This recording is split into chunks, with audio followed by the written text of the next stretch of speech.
Thanks for joining us on Denver 7 News at 11. I'm Brian Sanders. We want to get straight to Denver Mayor Michael Hancock, who is set to update us on the city's response to the coronavirus pandemic. Let's listen in. Park is usually the center of people's gathering today, but I want to remind everyone that Civic Center is closed. Do not come to the park. It's also National Volunteer Week, and I just want to take a moment and thank everyone who has volunteered over the past over the past month, working in our shelters and delivering food, or just giving some of their time to help people during this stay-at-home period. Also, these volunteers are unsung heroes, and we can't thank them enough for all that they're doing for us in this city and across the country. I also want to express my sincere appreciation to our police officers. I see Chief Payson is here. Thank you, Chief. Sheriff deputies and firefighters who continue to put themselves in harm's way to support all of us right now. And as you saw on display yesterday, when they had to put themselves at risk of exposure to this virus, but they were still on post to make sure everyone was safe. And so we want to thank our police officers in particular for being there yesterday. I also want to thank the healthcare workers, doctors, nurses, and paramedics, and so many others who are warriors in the fight against the virus. Thank you to the Department of Public Health and Environment, Public Health Investigations. Bob McDonald is here, our Executive Director, which has been working around the clock to ensure citizens remain safe during this extremely challenging time. And finally, I want to thank the people of Denver who have done their part not to create gridlock, but to support our healthcare workers by staying at home, practicing physical and social distancing, and taking this virus seriously. We are greatly appreciative to you, and we know that all the success we're beginning to feel and see in terms of the curve on this virus is due to your diligence, commitment to serve and to protect everyone. Sadly, nearly 100 people in Denver have died from this insidious virus, many of them in nursing homes and long-term care facilities. I'll talk more about that in just a moment. There have been about 1,750 positive cases in Denver so far, and we're thankfully on pace of new cases that appear to be slowing. Our hospitals are doing a great job keeping up with demand. About 80% of all hospital beds are available. 1/3 of ICU beds are open, and nearly 2/3 of ventilators are available for use. And a number of new hospitalizations also appear to be slowing. These are very encouraging signs that our efforts to stay at home and physically distance from one another are working. Now, as everyone is aware, we are coming to the potential end dates of both the Colorado stay-at-home order on Sunday and Denver's at the end of this month. This is a critical week for Denver and the metro area. We will be in close coordination with the governor and other metro area leadership, including public health directors, to determine whether the health care data we are seeing supports a phased relaxation of stay-at-home orders. Our team is busy planning for what lifting that order would look like here in Denver and around the metro area. We still have a lot of work to do over the next 7 to 10 days. Some of our biggest challenges are significantly increasing testing for COVID-19 and then testing for antibodies, as well as retraining and hiring staff for contact tracing. Those are the two top criteria that we talked about for weeks now in terms of how we can begin to loosen some of our orders here in the city of Denver. We're working on several scenarios to ensure this is a slow, phased, and controlled reopening. And it will have to be nimble enough so that if, God forbid, we see a spike in cases and we have to quickly reinstitute our orders. Now, I've been talking to business leaders over the last several weeks, and I believe everyone recognizes and understands that this will not be just an exercise of flipping the switch. This is going to be a gradual turning on the dimmer, has been used as an example, with many protective measures that have been put in place, remaining in place until we have better control of the virus spread. We know our residents have questions about how long restrictions on large gatherings will be in place, and I can just want to be very clear and candid with you.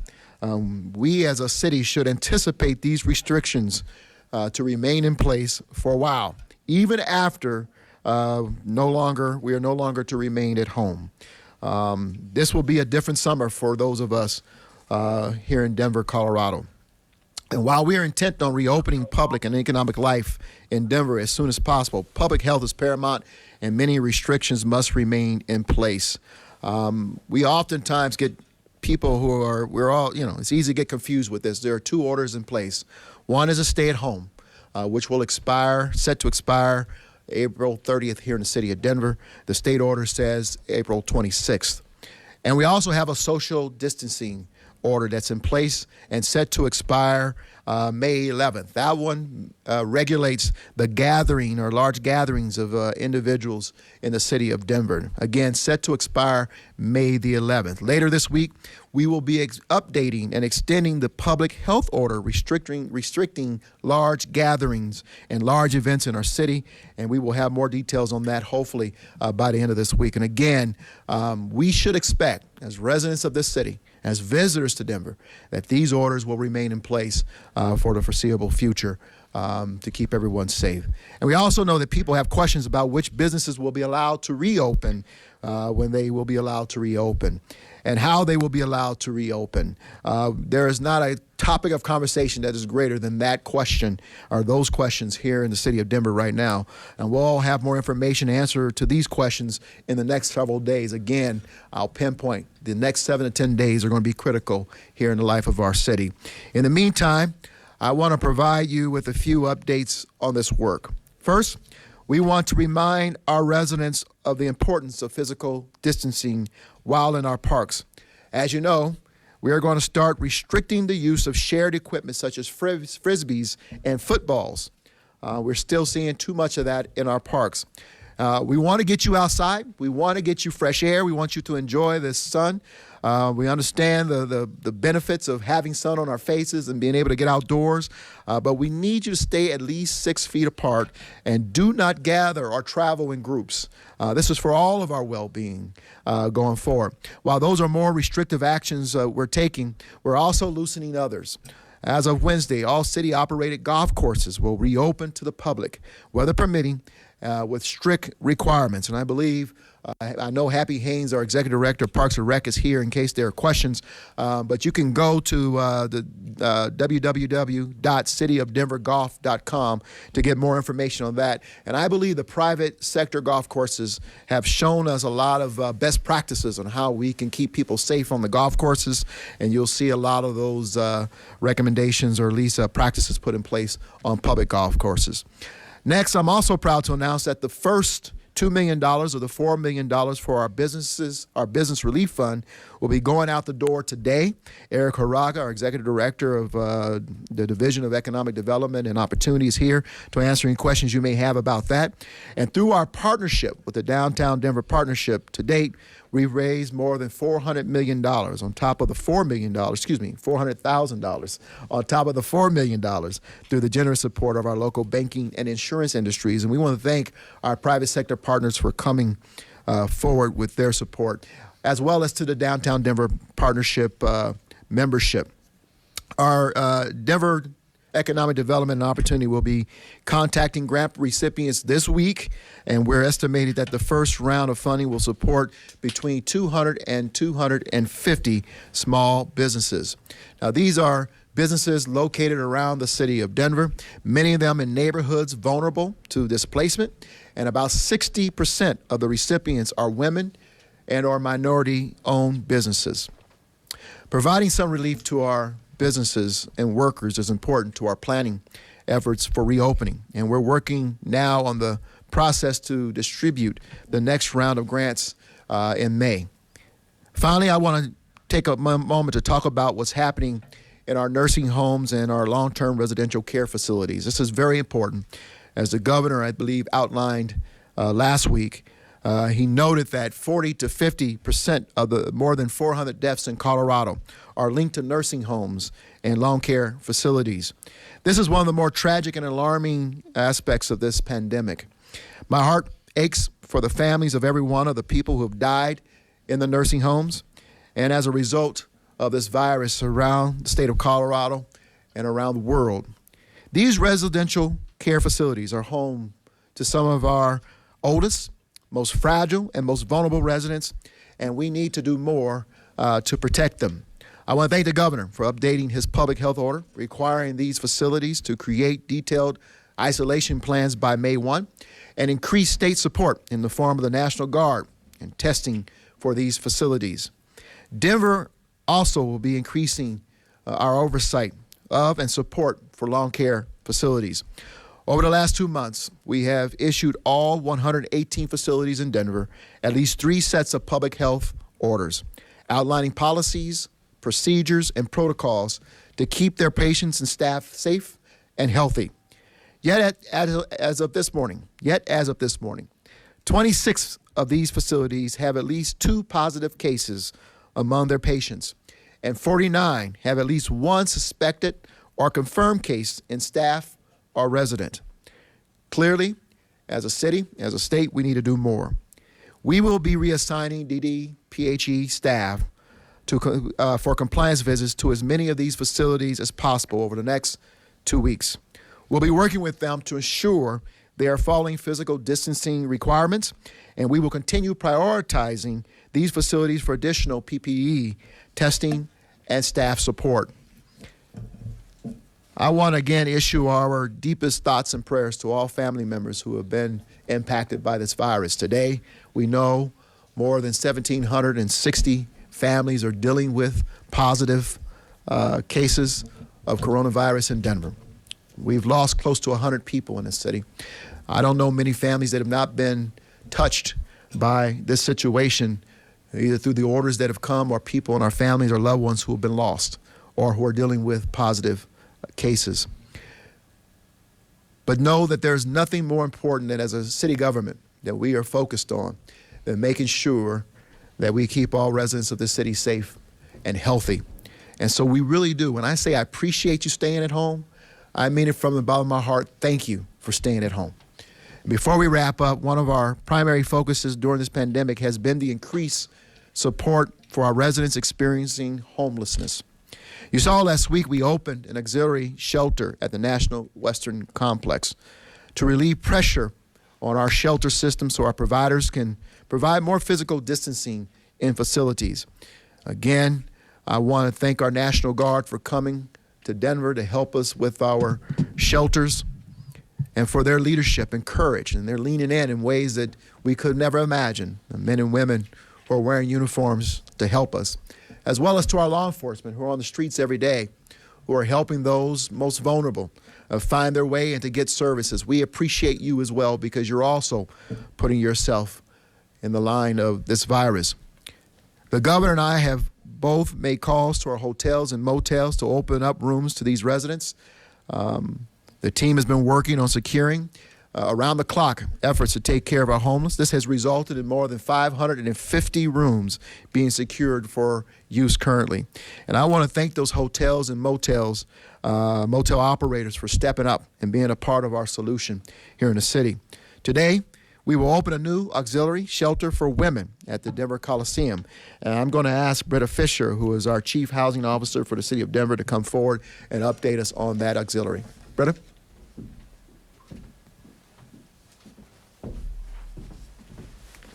Thank you, Mayor. Today's opening of the Auxiliary Shelter for Women is very much a collective effort. It involves not only our city, but our provider community.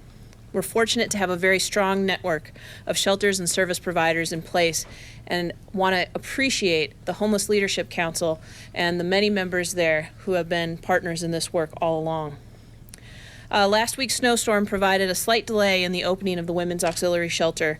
We wanted to ensure a solid start to what is already a complex logistical endeavor. Our plans are in place and the weather is on our side today. And so we're looking forward to welcoming our first guests in a few hours. We'll be opening the doors of the Coliseum for intake at 2:30 this afternoon. What this means is that we will have room for up to 300 women and transgender individuals across the spectrum. They will have personal sleeping spaces of at least 60 square feet apiece. And there's plenty of room in the Coliseum for people to move around, have meals, and relax. The guests will also receive greater access to medical care. All the women will be screened at entry for symptoms by staff from the Colorado Coalition for the Homeless Stout Street Health Center. Testing is available for those who are medically advised to do so, and guests who are medically required to isolate will be transferred to our activated respite rooms. Through the Stout Street Health Center's satellite facility at the National Western Center, all guests will have access to primary health care, mental, and behavioral health care. So as our first guests begin arriving this afternoon, they'll be bused from other shelter locations, and walk-up access will also be provided. The hours for accessing this 24/7 shelter are from 8 a.m. to 8 p.m.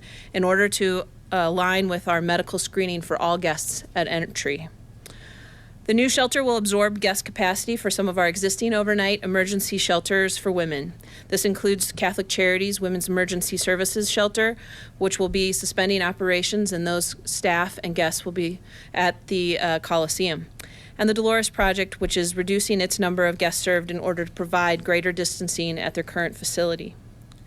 The Coliseum is a 24/7 shelter, and with this day shelter in place here, the city will be closing the day shelter that was established some weeks ago at the Glenarm Rec Center. So that will be standing down today after all of the guests have left.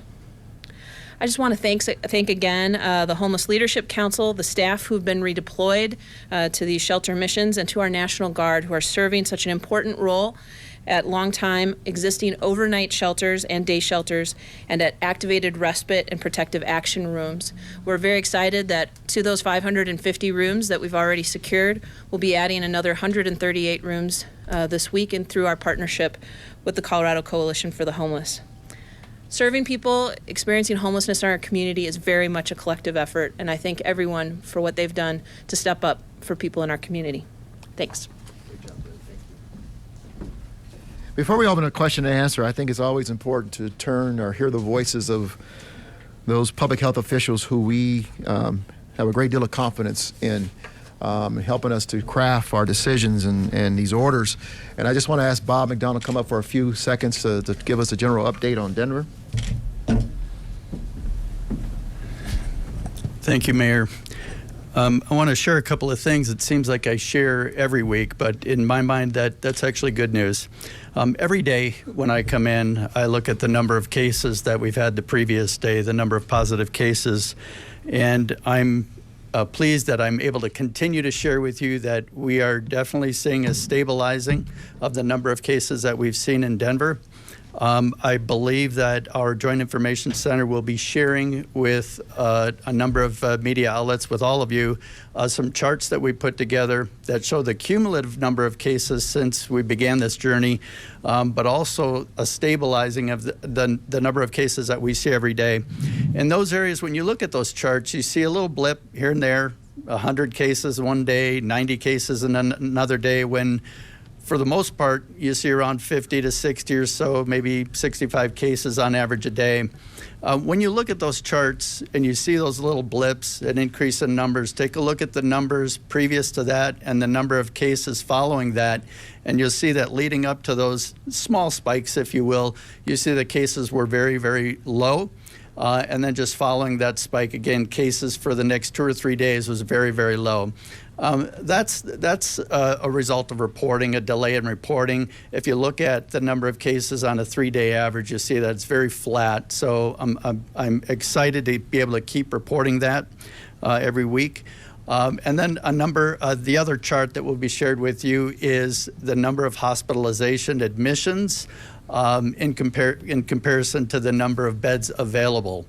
And I don't have the chart in front of me right now, but there are hundreds of available beds in comparison to the number of cases that we're seeing being admitted. Those are two very important criteria in terms of what we look at in easing up on some of the restrictions that we have in place. But I want to stress a couple of things here. When you look at those charts, you know, it's easy to look at that and say, well, why did we do that? You know, did we do it too early? Did we need to do it at all? When I look at those charts, what it tells me is that we acted in time. We acted in time. That's why those numbers look the way they do. because we implemented those strategies in time, and now is not the time to be easing up. We want to continue to look at those numbers. I still, unfortunately, see a number of people out in public without face masks on, or face coverings, I should say. Please continue to wear those when you can. It's strongly encouraged, and it's a requirement for essential businesses, for personnel in essential businesses. So please continue with those efforts. That's what's going to keep those numbers down. And again, those criteria in terms of number of cases and hospitalizations, those are just two of a number of criteria that we'll look at in the upcoming weeks. Thank you. Thank you, Bob.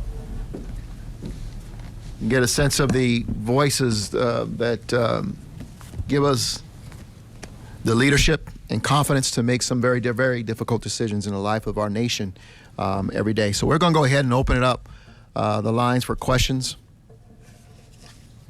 Mr. Mayor, good morning. This is Kyle Clark with 9 News. The language that you're using, the language that Governor Polis is using, suggests that lifting the state and the city's stay-home orders on their end date is pretty much a done deal. Is that fair to say? No. I believe that there's still a lot of information, Kyle, that we have to receive. We'll get a lot of that, I think, starting today and throughout the week. Bob and his team and I will huddle along with the other team here. We'll talk to the governor. We got to talk to the regional leadership as well. So a lot of work has to be done. And so that's the language I want you to zero in on, is that over the next 7 to 10 days, we got a lot of conversations and data to pour over and a lot of tough decisions that have to be made. Mayor, regarding the social distancing ordinance that expires on May 11th, I know that covers restaurants. What could we see in terms of restaurants reopening? Can they reopen, but might it be at a reduced capacity? And is it possible that ordinance is going to be extended? Yeah, the order will be extended. You can bet on that. How it looks going forward, we're still putting that together today. I had a call last week with the Restaurant Association, and we had, quite a few restaurant owners and operators on the line. And I'll tell you, we were as open as possible in terms of the impact. They were as open as possible in terms of their impact and what they will be looking for. I can tell you that many of them have already started talking and thinking about and put in place protocols for opening. And they wanted to share some of those with us, and they will share them with us. And many of those protocols, I'm sure, will become part of our easing into this. But you can bet that there will be some easing into this. Again, we're not going to just throw open the doors of restaurants and say, everybody come. We've got to be smart and thoughtful about this. The restaurant operators are in that same place. Though difficult, they're ready to help craft those opportunities around protocols. Some restaurants may not open until they're able to fully open. And so if we have let's say a 50% rolling open, and then we have to increase it to 75%, some may wait until it's 80% or 90% or 100% because of the diminishing returns based on their costs related to the percent of opening that they'll allow or will be allowed. So there's you get a sense of some of the difficult decisions and calculations we have to take in place here. And I know those restaurant operators, at least the ones we had on the phone, understand it and are ready to lean in and help us to craft those commonsensical approaches. Mr. Mayor, to be able to stay in the new shelters at the Coliseum and at the National Western and in the hotel rooms. Let me have Bretta come up and answer that question. Can I hear that question again, Donna? How long will people be able to stay in these new shelters at the Coliseum and National Western and in the hotel rooms in the respite room? Yeah, so exit strategy is something that we continue to discuss, but overall in the shelters, this is now the new site, and so there's assigned beds, and people are able to get those beds on an assigned basis, first come, first serve, and we'll continue to monitor all of the factors that have been discussed this morning as we think about what it will take to exit some of these strategies as well. And you mentioned 550 rooms are available now. That's the city rooms, that doesn't include the Colorado Coalition for the Homeless room. So the rooms that we are talking about, when I say 552 that are secured, that's inclusive of our partnership with the Colorado Coalition for the Homeless. As with adding the 138 rooms this week, that'll bring us up to 690 in total. Hi, this is Connor from Westward. Happy Haynes, can we get some more information about what the strict requirements are going to look like for the golf courses reopening, and when should we expect City Park Golf Course to reopen?